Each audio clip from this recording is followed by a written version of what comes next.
നമസ്കാരം, ഞാൻ സുമൻ കുമാറാണ്. സൈയാർട്സിൻ്റെ മറ്റൊരു ട്യൂട്ടോറിയൽ ക്ലാസ്സിലേക്ക് എവർക്കും സ്വാഗതം. ഓക്കെ, അടുത്തത് വരുന്നതെന്ന് പറഞ്ഞാൽ ലൈൻ ടൂൾ. ജസ്റ്റ് ലൈൻ വരയ്ക്കും. ഇപ്പോൾ നമുക്ക് ലൈൻ വരയ്ക്കുമ്പോഴത്തേനും അത് ജസ്റ്റ് ഔട്ട്ലൈൻ ഇല്ല. നമുക്ക് ഔട്ട്ലൈൻ കൊടുക്കാൻ വേണ്ടി ജസ്റ്റ് സ്ട്രോക്ക് കളറിൽ പോയിട്ട് ജസ്റ്റ് കളർ സെറ്റ് ചെയ്യുക, സ്ട്രോക്ക് സൈസ് ജസ്റ്റ് അറേഞ്ച് ചെയ്ത് കൊടുക്കുക. കാണാം.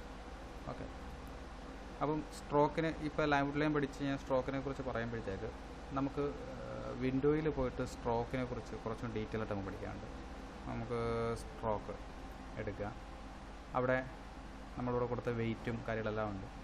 അതിനകത്ത് ഫസ്റ്റ് കിടക്കുന്ന ഗ്യാപ്പ് ബട്ട് ഗ്യാപ്പ് എന്ന് പറയും. കണ്ടോ, ഇതാണ് നമ്മൾ ബട്ട് ഗ്യാപ്പ് എന്ന് പറയുന്നത്. രണ്ടാമത്തെ ഓപ്ഷൻ എന്ന് പറയുന്നത് റൗണ്ട് ഗ്യാപ്പ്. എഡ്ജൊക്കെ റൗണ്ടായി. നോർമലി ബട്ട് ആയിരുന്നു, അത് ഞാൻ റൗണ്ട് ഗ്യാപ്പായി. മൂന്നാമത്തെ എന്താണ്? Projecting gap. കുറച്ചും കൂടെ ആ ഗ്യാപ്പ് പ്രൊജക്റ്റ് ചെയ്ത് നിൽക്കുന്നതിന് വേണ്ടി പ്രൊജക്റ്റിംഗ് ഗ്യാപ്പ് എന്ന് പറയുന്നത്.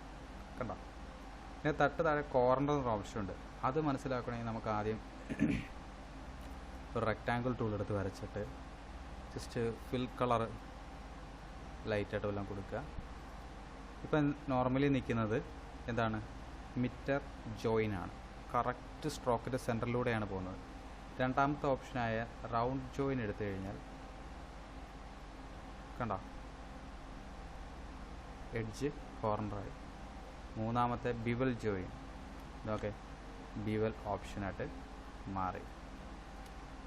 അതിന് തൊട്ട് താഴെ അലൈൻ സ്ട്രോക്ക് സെൻറ്റർ. ഈ സ്ട്രോക്കിൻ്റെ സെൻറ്ററിലൂടെ പാസ് ചെയ്യുന്നു ഈ നീല ലൈൻ. കണ്ടോ, രണ്ടാമത്തെ ഓപ്ഷൻ എന്ന് പറയുന്നത് അലൈൻ സ്ട്രോക്ക് ടു ഇൻസൈഡ്. ഇപ്പോൾ എന്തായി? ആ ഒരു ബ്ലൂ ലൈൻ അകത്തേക്ക് സ്ട്രോക്ക് മാറി. കണ്ടോ, ഒന്ന് ഞാൻ കോപ്പി എടുത്ത് കാണിച്ചു തരാം.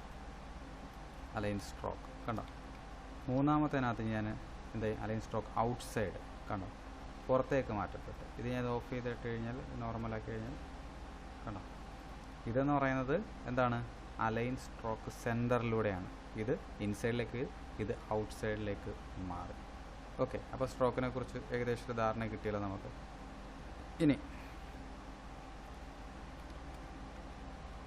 ഇവിടെ തന്നെ ഈ ലൈൻസ് ഞാൻ കോപ്പി എടുക്കുന്നു. ലൈൻസിനകത്ത് വരുമ്പോഴത്തേക്ക് ഡാഷഡ് ലൈൻ കണ്ടോ, ജസ്റ്റ് ക്ലിക്ക് ചെയ്ത് കഴിഞ്ഞാൽ നമുക്ക് ഡാഷ് ലൈൻ കിട്ടും. നമുക്ക് എത്രയാണോ വേണ്ടത്. ഇപ്പം 10 കൊടുക്കുന്നതെങ്കിൽ അവിടെ നമുക്ക് അറിയാൻ പറ്റില്ല, കാരണം അത്രയും ഗ്യാപ്പേ ഉള്ളൂ. അവിടെ ഞാൻ 20 കൊടുക്കുന്നതെങ്കിൽ കണ്ടോ, ആ ഗ്യാപ്പ് കണ്ടോ. അടുത്ത ഈ ലൈൻ സെലക്ട് ചെയ്തിട്ട് ഞാനിവിടെ തൊട്ട് താഴെയായിട്ട് ആരോ ഹെഡ്, നമുക്ക് ഇഷ്ടമുള്ള ആരോസ് കൊടുക്കാം. കണ്ടോ, റൈറ്റ് സൈഡിൽ വേണമെങ്കിൽ റൈറ്റ് സൈഡിൽ നമുക്ക് ആരോസ് കൊടുക്കാൻ പറ്റും. നമുക്ക് ഇങ്ങനെ ഷേപ്സുകൾ കിടപ്പുണ്ട്. ഏതൊക്കെ ആരോസാണ് വേണ്ടത് വെച്ചാൽ ആരോസ് ഒക്കെ കൊടുക്കാം. കണ്ടോ, നമുക്ക് സെറ്റ് ചെയ്യാൻ പറ്റും. ഓക്കെ, അപ്പോൾ സ്ട്രോക്കിന് ഔട്ട്ലൈൻ കളർ ലൈൻ സെഗ്മെൻറ്റിനകത്ത് ഇത് മനസ്സിലായല്ലോ.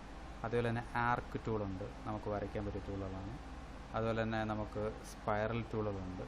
കണ്ടോ, മൂന്നാമത് നമുക്ക് റെക്റ്റാങ്കിൾ ഗ്രിഡ്, അതുപോലെ തന്നെ പോളാർ ഗ്രിഡ് എന്നിങ്ങനെ ടൂളുകൾ നമുക്ക് അഡീഷണലായിട്ട് നമുക്ക് ഓരോന്ന് വരയ്ക്കാൻ വേണ്ടി വരുന്നുണ്ട്. ഓക്കെ, ഇത് നമ്മൾ പഠിച്ച കാര്യങ്ങൾ തന്നെയാണ്. റൗണ്ട് റെക്റ്റാങ്കിൾ എല്ലാം നമ്മൾ പഠിച്ചിട്ടുണ്ട്. ഓക്കെ, അടുത്തതെന്ന് പറയുന്നത് ബ്രഷ് ടൂൾ. ബ്രഷ് ടൂൾ എന്തിനാണ്? നമ്മൾ ഫോട്ടോഷോപ്പിൽ ബ്രഷ് ചെയ്യാൻ വേണ്ടി ഉപയോഗിക്കുന്നു. ഇതേ തന്നെയാണ് ഇവിടെ ബ്രഷ് വരയ്ക്കാൻ വേണ്ടി ഉപയോഗിക്കുന്നു. ബ്രഷിൻ്റെ സൈസ് കൂട്ടുന്ന നോർമൽ സ്ക്വയർ ബ്രാക്കറ്റിനെയാണ് കീബോർഡിൽ നമുക്ക് എന്ത് ചെയ്യാം, ഇങ്ങനെ ബ്രഷ് ചെയ്ത്. അപ്പം ഇഷ്ടമുള്ള കളർ സെലക്ട് ചെയ്യുകയാണെങ്കിൽ ഇപ്പം സ്ട്രോക്ക് കളർ സെലക്ട് ചെയ്ത് സെറ്റ് ചെയ്യണം. വരയ്ക്കുകയാണെങ്കിൽ ആ കളറായിരിക്കും അവിടെ വരുന്നത്. അപ്പം ബ്രഷിനകത്ത് ബ്ലോബി ബ്രഷ് ടൂളുണ്ട്. ഇതിൻ്റെ പ്രത്യേകത എന്ന് പറഞ്ഞാൽ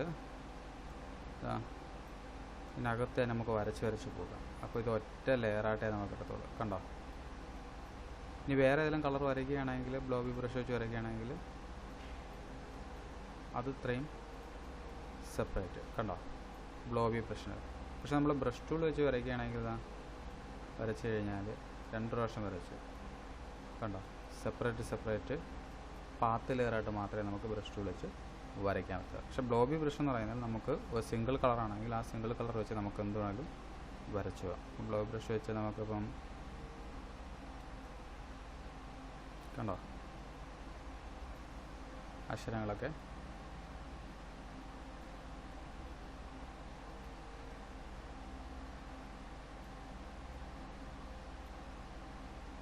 റെസൊല്യൂഷൻ്റെ സൈസ് കുറച്ച് കണ്ടോ. ഇങ്ങനെയൊക്കെ നമുക്ക് എഴുതി നമുക്ക് കാലിഗ്രാഫി ക്രിയേറ്റ് ചെയ്യാൻ പറ്റും ബ്ലോഗി ബ്രഷ് വെച്ച്. കുറച്ചുകൂടെ എളുപ്പമായിരിക്കും നമുക്ക്. ഓക്കെ, അത് കഴിഞ്ഞാൽ വരുന്നത് പെൻസിൽ ടൂൾ. പെൻസിൽ ടൂൾ എന്തിനാണ്?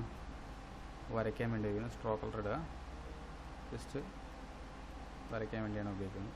പെൻസിലിനകത്ത് നമുക്ക് സ്മൂത്ത് ടൂളുണ്ട്. സ്മൂത്ത് ടൂൾ എന്ന് പറഞ്ഞാൽ നമുക്ക് നമ്മുടെ സ്മൂത്ത് ചെയ്യാൻ വേണ്ടി കണ്ടോ, കുറേ കൂടെ സ്മൂത്ത് ചെയ്യാൻ വേണ്ടി ഉപയോഗിക്കുന്നു. പിന്നെ വരുന്നത് പാത്ത് ഇറേസർ. ജസ്റ്റ് ഇങ്ങനെ വരച്ചു കഴിഞ്ഞാൽ എന്തായി, 2 സെപ്പറേറ്റ് പാത്തായിട്ട് മാറി. അതാണ് പെൻസിലിനകത്ത് വരുന്ന ഓപ്ഷൻ, പാത്ത് ഇറേസർ.